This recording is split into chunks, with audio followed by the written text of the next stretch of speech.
Hello, my name is Daniela Barrientos, and this is my Apply Instruction project. Overview of educational context.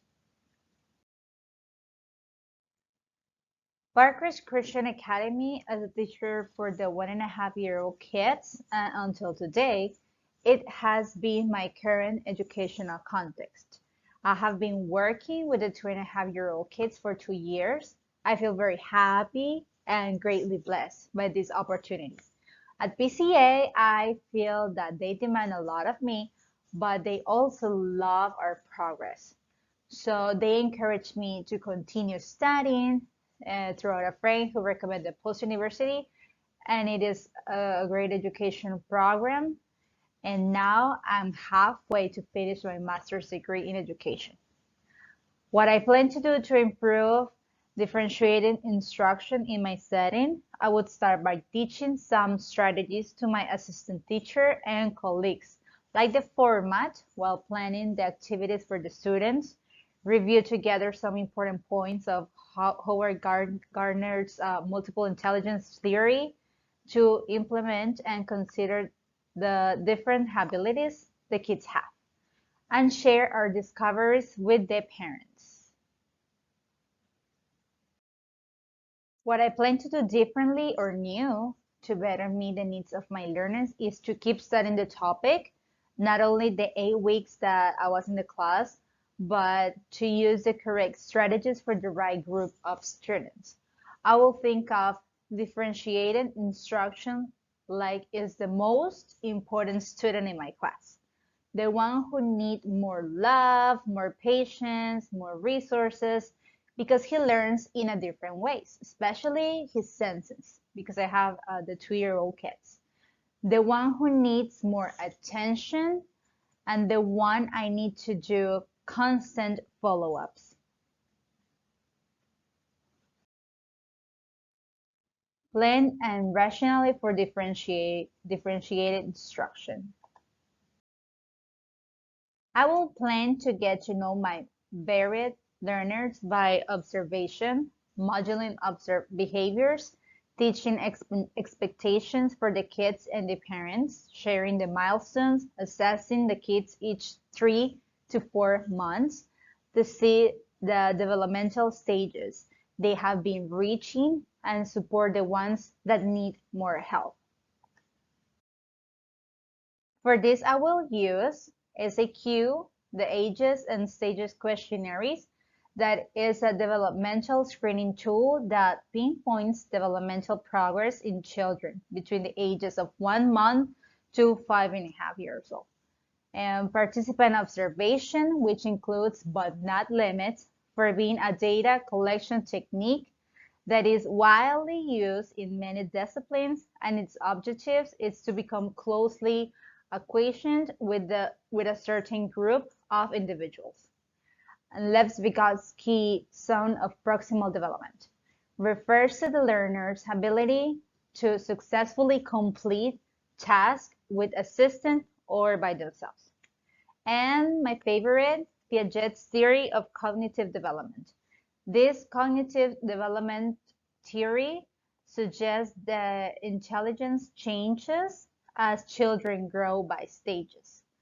I really focus on sensorimotor stage that goes from birth to 18 to 24 months, and the pre-operational stage that goes from the 2s and up to 7-year-olds.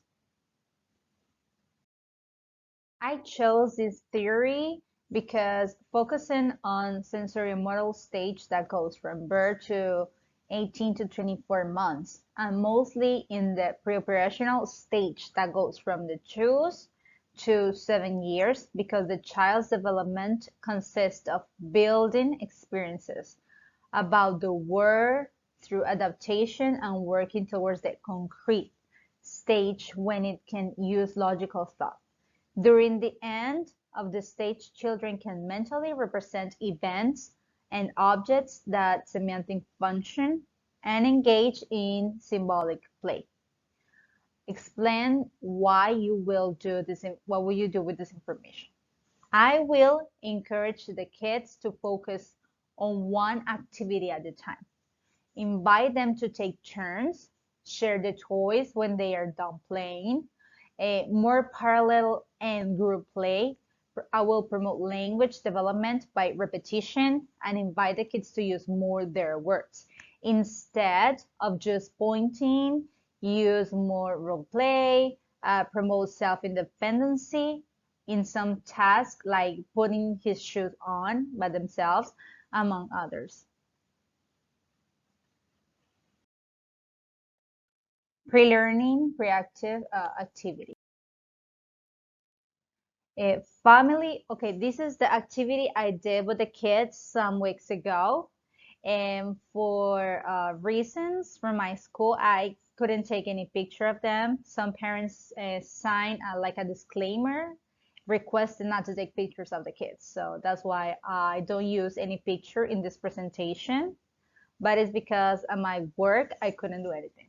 Okay, so what I did was like an experiment, a cooking experiment, creating lemonade with the kids.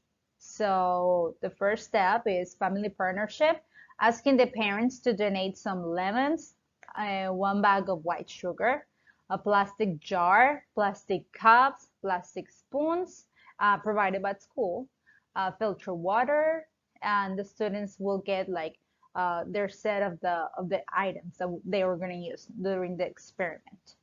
So this week we are talking about exploring senses.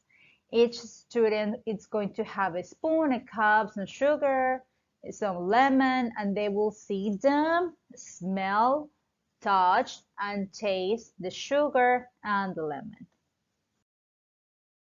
During learning interactive activity.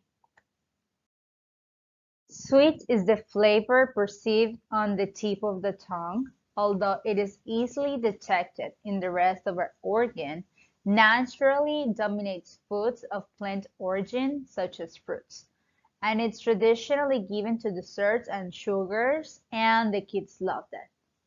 Acid is the fourth flavor, one that is especially related to bitter for causing a similar alert signal to our brain when it is perceived in our tongue. We can observe it in a special way in certain citrus fruits, such as lemons, oranges, and some apples. Students will begin to taste the elements in front of them in the order they wish, noticing the contrast in their taste, smell, and textures. While the students spontaneously share their experiences, the teacher will show them in another container how to make lemonade.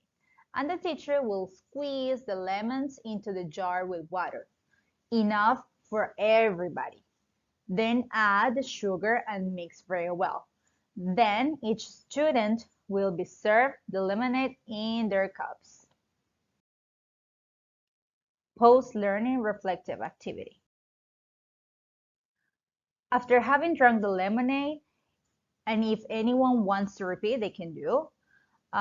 So we're going to talk about if they like the cooking project, the teacher would invite them to do the same at home. Students will experience the taste contrast, talk about how they feel, talk about which flavor they prefer, and see if there's any student that didn't want to taste the lemonade.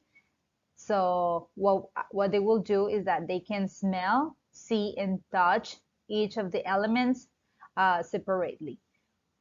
We will see a video of the lemon planting and growing process. Also a video of the growth and process of the sugarcane. The students will decorate using construction paper, a template of a lemon, pasting lemon leaves. And we will save some lemon seeds to plant them later in our garden to follow the growing process. Content, process, and product. A way to vary the content will be to color a template of some lemons in the garden using yellow, white, green crayons, and use lime air fresheners a little bit here and there to have the smelling experience. A way to vary the process will be lemon flavored chips and marshmallow sandwich. And a way to vary the products will be a craft, a lemonade cup using construction paper, like the one you see in the picture, using construction paper, glue, white square sponges, and white paint to make the ice. And lemon cutouts to paste all over the paper with a plastic straw on the top. Strategies for differentiating instruction.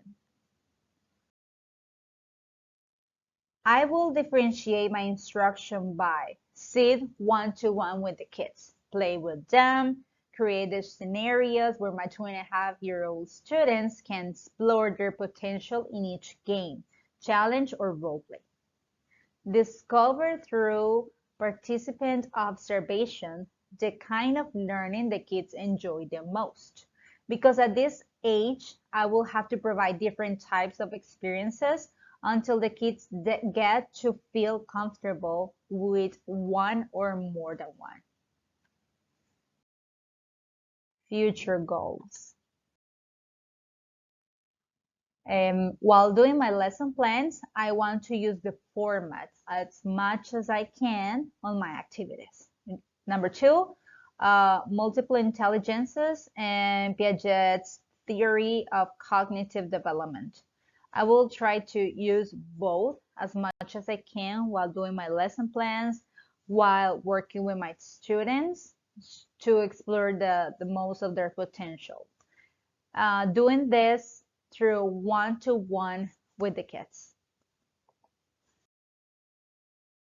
So some resources, important pages that I use personally for my workplace is the first one from the National Center of Pyramid Model Innovations that provides all of its services with the goal of promoting the positive social, emotional, and behavioral outcomes of young children, birth through 5, reducing the use of inappropriate discipline practices, and increasing the inclusion and ongoing participation of young children with disabilities in early childhood settings and the promotion of family engagement. So there's the link. And the number two I'm going to use is some resources from the Department of Children and Families.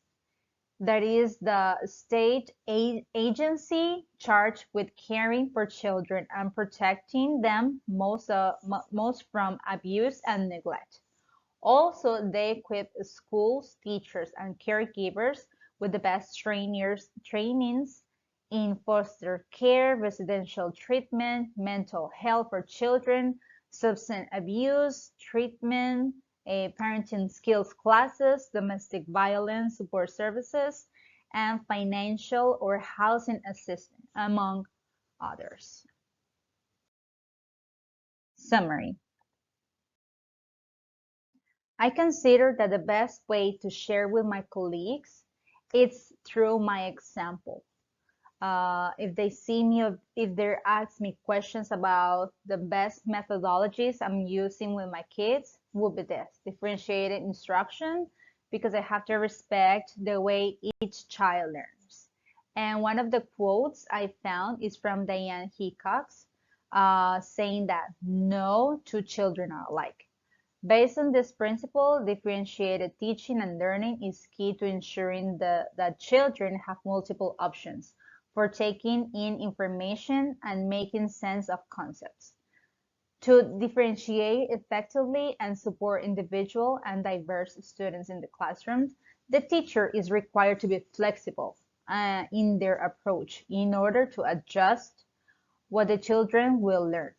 That's content, how the children will learn, process, and how they will demonstrate their learned product.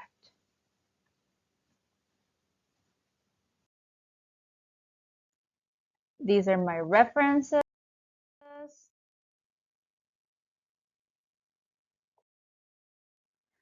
And again, thank you so much. If you have any questions, please send me an email to daniela.barrientos at students.post.edu. And again, thank you so much, Dr. Shaw, for this amazing class. Thank you so much.